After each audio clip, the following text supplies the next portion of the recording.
Good evening and welcome to the news roundup for Wednesday, February 15. I am Abigail Smythe. Among the stories in this evening's newscast, the states of emergency declared for 3 parishes. 8 murders recorded across the island in 24 hours. Elderly woman dies in house fire in Clarendon. Jean and Panton, the woman at the center of a multi-billion-dollar fraud at SSL, questioned by police. Government working to complete wage talks with public sector groups ahead of new fiscal year. In business, agricultural sector achieves 30% self-sufficiency in onion production. In the region, members of the Organization of Eastern Caribbean States making case for membership fees for the Caribbean Tourism Organization to be reduced. Further overseas, China to take measures against U.S. entities related to the downing of a suspected Chinese spy balloon. And in sports, Jamaica defeated by Guadeloupe in their second Group C game of the Under-17 CONCACAF Championship. Teach them! Always make sure the message reach them! And now for the news in detail. The Office of the Prime Minister has announced that states of emergency have been declared for Clarendon, St. Anne, and the Kingston Western Police Division. This follows a surge in criminal activities in these areas. The measures came into effect at 12:01 Wednesday morning and will remain in force for 14 days. Commissioner of Police, Major General Anthony Anderson, has stated that in the Clarendon Division, murders are up 200% and shootings up 100%. He said there were 15 murders and 4 shooting incidents over the period January 1 to February 12. The police commissioner said murders are now up 22% in St. Anne, higher than for the same period last year. The parish had recorded 11 murders up to February 11, with 9 of them being gun-related. Meanwhile, Major General Anderson said the Kingston Western Police Division had the highest number of murders and shooting incidents across all police divisions, with a total of 17 murders and 12 shooting incidents recorded from January 1 to February 10. This is a 31% increase in murders and 20% increase in shooting incidents when compared to the similar period last year. The Office of the Prime Minister says, quote, "The declaration of states of public emergency will allow the security forces to carry out targeted operations to disrupt and dismantle criminal gangs and their networks and prevent the occurrence of serious crimes," end quote. Police are probing the murder of a man in Sanguinetti, Clarendon, Wednesday morning. A source says the deceased has been identified as 22-year-old Kurt Douglas. A police source says about midnight, Douglas was leaving a party in Sanguinetti when he was shot. A man who has not yet been identified was killed in an alleged shootout with the police in Old Harbour, St. Catherine, Wednesday morning. The police say an illegal firearm was seized following the incident. It is understood that around 3:45 a.m., police responded to reports of cars being broken into along Lauriston Avenue in a community known as Ainsley Lodge. While patrolling the area, the police accosted a man who brandished a firearm and opened gunfire. The police returned fire and the man was hit. He was reportedly rushed to the Spanish Town Hospital where he was pronounced dead. The police say one firearm with a magazine containing 4 rounds was taken from him. The Independent Commission of Investigations Indicom has since been informed of the incident. The Manchester police are probing the shooting deaths of a man and a woman along the Kendall Main Road in the parish early Wednesday morning. The deceased have been identified as 29-year-old Damian Robinson, otherwise known as Bleachers, from a Mike Town address in the parish, and 22-year-old Shamoy Bora of a Comapen St. Elizabeth address. It is reported that approximately 12:15 a.m., the two were traveling in a grey Toyota Mark X motor car with one other woman when they were attacked. The police say residents heard loud explosions and alerted them. The two were subsequently found suffering from gunshot wounds. They were taken to hospital where Robinson was pronounced dead on arrival and Bora succumbed to her injuries while undergoing treatment. The other woman escaped unharmed. A man was shot and killed and a woman injured in a gun attack in the vicinity of Harmony Park in St. James on Tuesday. He has been identified as Albert Reed, a construction worker of Roehampton district in the parish. Reports are that around 6:40 p.m., Reed and a woman were in a motor car when a gunman approached the vehicle and opened fire, hitting him in the head. The woman was also hit. The gunman fled the area. The police were alerted and both victims were assisted to hospital where Reed later died while undergoing treatment. The woman was treated and admitted in stable condition. The deceased was the father of 15-year-old St. James High School student Tony and Antoinette Reed, who was murdered along with her 25-year-old boyfriend O'Shane Spence in a house located in the community of Holiday Rock in Roehampton district last January, just weeks after she ran away from home. And still in St. James in the retirement community, a man was found lying in a pool of blood with gunshot wounds to his upper body about 8:45 p.m. His identity has not yet been ascertained. A source says the police were called after residents reportedly heard loud explosions sounding like gunshots being fired. The man is said to be of a dark complexion and medium build. He was also said to have a dreadlocks hairstyle. He was transported to hospital where he was pronounced dead. And in another incident in St. James, the body of 47-year-old craft vendor Aretha Clark was discovered at approximately 5:45 p.m. along Phoenix Drive in Westgate Hills. She is of a Hendon Norwood address in the parish. It is reported that the police were alerted after residents of the upscale community saw a blue Toyota Crown motor car parked along a section of the roadway with the body of the woman inside. The deceased woman was found inside the car on the front passenger seat with a towel wrapped around her body and what appeared to be gunshot wounds to the head. A man was shot and killed just moments after parking his vehicle on a church compound in Gordon District White House in Westmoreland Tuesday evening. He has been identified as 39-year-old Ordell Salmon, a truck driver from the community. Reports are that Salmon had just arrived home and parked his white Isuzu motor truck on the compound of the White House Church of God of Prophecy when a blue Toyota Axio drove up and stopped behind him. A man then alighted from the car, brandished a handgun, and opened fire at Salmon. Salmon then alighted from his truck and ran into his yard where he was chased by the lone gunman who continued firing at him. The report says Salmon then collapsed in a section of his yard where the gunman stood over him and shot him multiple times.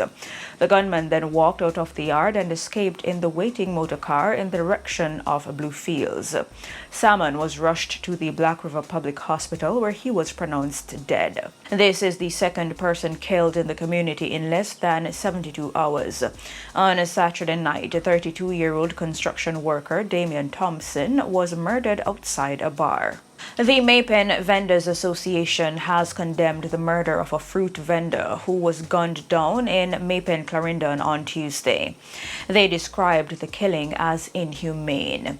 Reports are that around 8:30 p.m., Keith McIntosh, also known as Brady of Darlow District, Mucko in the parish, was at his stall when two men approached and attempted to rob him. One of the men reportedly opened gunfire, hitting McIntosh before escaping. The police were summoned, and upon their arrival, McIntosh was seen lying in a pool of blood with gunshot wounds to the upper body. He was taken to hospital where he was pronounced dead. President of the Mapen Vendors Association, Lorraine Green Mason, says she is at a loss at the killing. She is urging business people, including vendors, to be vigilant and work with the police. Sources say McIntosh had received a large sum of money on Tuesday from a partner draw. The source adds that McIntosh's brother, who was also a fruit vendor, was killed along Fernley Avenue in Maypen last year. Up to February 12, the parish of Clarendon has seen a 200% increase in murders, having recorded 15 murders when compared to 5 murders over the corresponding period last year. An elderly woman perished in a fire in Crofts Hill District, Clarendon, Tuesday night. She has been identified as 73-year-old Violet Thomas Smith. Reports are that about 8:15 p.m., Thomas Smith was alone at home when her kerosene lamp overturned and set her one-bedroom wooden house ablaze. The police and fire department were called, but when the fire service arrived, the structure was already gutted. Following cooling down operations, the charred remains of the elderly woman were taken from the rubble. The body of a woman was found in St. Catherine on Tuesday. The body is believed to be that of 56-year-old Angela Buchanan, also called Imo, of Union District in Lloydesville, St. Catherine. It is reported that about 4 in the afternoon, residents discovered the body and called the police. The police say upon their arrival, the body was observed with hands, stomach, and part of the face apparently eaten away by animals. Miss Buchanan was reported missing to the Sandy Grove police station last Thursday by her sister. And Jean Ann Panton, the woman at the center of a multi-billion-dollar fraud at securities dealers Stocks and Securities Limited (SSL), was again questioned by police on Wednesday. Panton, a former wealth advisor at SSL, was questioned in the presence of her attorney and then released to go home. The police have declined to give a timeline for when charges would be levied against Panton, but said they are continuing their probe in conjunction with the Federal Bureau of Investigation's FBI. Panton, the main suspect in the fraud, reportedly indicated in a document that she started taking money from clients' accounts as far back as 2010. It is estimated that billions of dollars have been fleeced from at least 40 accounts, one of which was reportedly opened on behalf of Jamaican Olympic legend Usain Bolt via a limited liability company.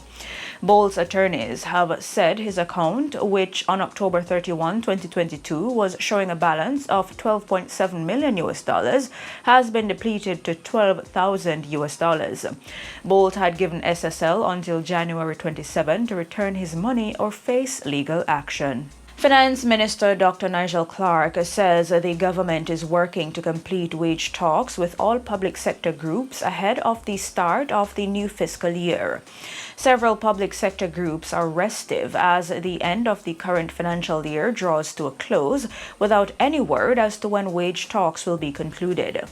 Public sector workers have been staging various forms of industrial action, the latest being a sick-out by employees of the Registrar General's Department, RGD, on Monday. They are pressing the government on the new compensation scheme. The finance minister asserts that wage talks for the current fiscal year will not be accommodated in the new financial year. He says a great effort will be expended to ensure the talks are concluded before March 31. He notes that amounts not paid this fiscal year will have to be paid over a number of years beginning in the fiscal year that follows the upcoming one. He adds that the government will not be deterred by disagreements but will be available, quote, morning, noon and night, weekday and weekend, end quote, to complete the wage talks. Dr. Clark says the $338 billion allocated for wages in the upcoming budget will relate only to payments to be made in the 2023-2024 fiscal year. He warns that the earmarked figure does not take into account wage payments owed for the current fiscal year. And in the meantime, the parliamentary opposition remains concerned about the length of time it is taking for the government to complete negotiations under the public sector compensation regime. Opposition spokesman on finance, Julian Robinson, says public sector workers have taken issue with the final figure they will receive as their net pay, as well as the process of talks now underway. Several public sector workers have complained about the reclassification, stating that they will be worse off than before. Mr. Robinson argues that there are too many questions that remain unanswered by the government, adding that the situation requires an adjustment in the process of discussion with the workers. He notes that doctors, contract workers, teachers, and the police are restive and are eager to conclude wage talks. The National Housing Trust, NHT, will introduce a new financing model during the 2023-2024 financial year, which will entail partner arrangements with regulated mortgage lending institutions. This framework is intended to significantly increase the supply of mortgages while at the same time release funds to focus on the development of affordable housing. Governor General Sir Patrick Allen made the disclosure on Tuesday while delivering the throne speech to open the 2023-2024 parliamentary year at Gordon House. The Governor General said providing shelter for Jamaicans is key to inclusive growth, and steady progress is being made towards the government's stated target of 70,000 new housing solutions by the end of 2025-2026. He said the Greater Bernard Lodge development, which will provide 15,000 housing solutions, has seen strong interest from developers, noting that the build-out continues. In business news, the agricultural sector achieved 30% self-sufficiency in onion production last year, moving from 20% in 2021. This increase reflects a 50% growth. Minister of Agriculture and Fisheries, Pernell Charles Jr., made the disclosure during a press briefing held recently at the ministry's offices in St. Andrew. The minister was giving an update on the over $1 billion production incentive program, which is being implemented by the Rural Agricultural Development Authority, RADA. So far, more than 19,000 farmers have benefited from the program.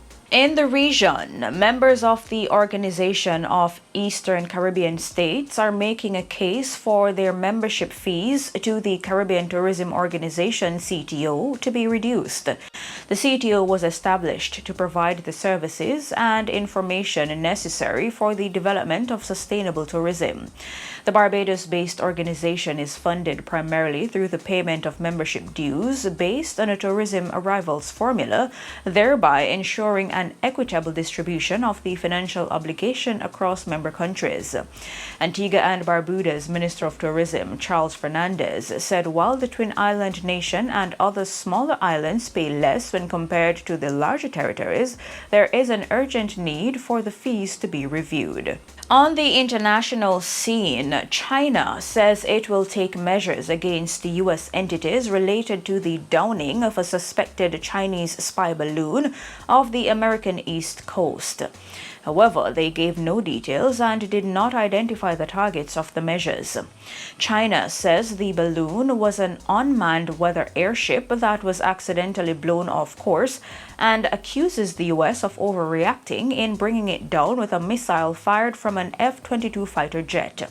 Since the February 4 downing of the balloon, the United States has sanctioned 6 Chinese entities it said are linked to Beijing's aerospace programs. Secretary of State Antony Blinken also canceled the visit to Beijing that many hoped would stabilize ties that have created amid disputes over trade, human rights, Taiwan, and China's claim to the South China Sea.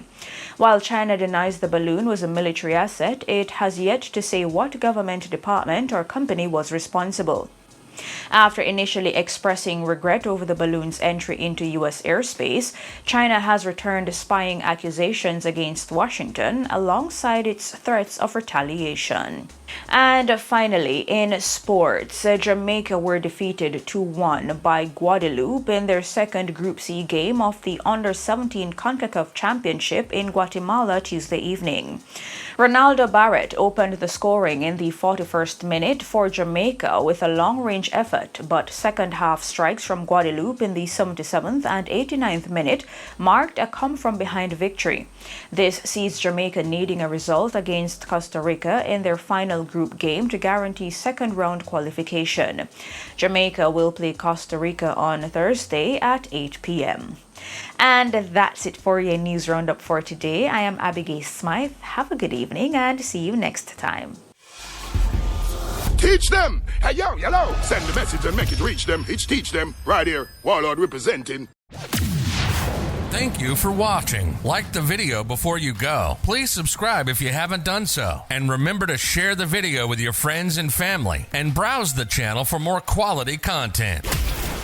Until next time, walk good, my friends. Teach them!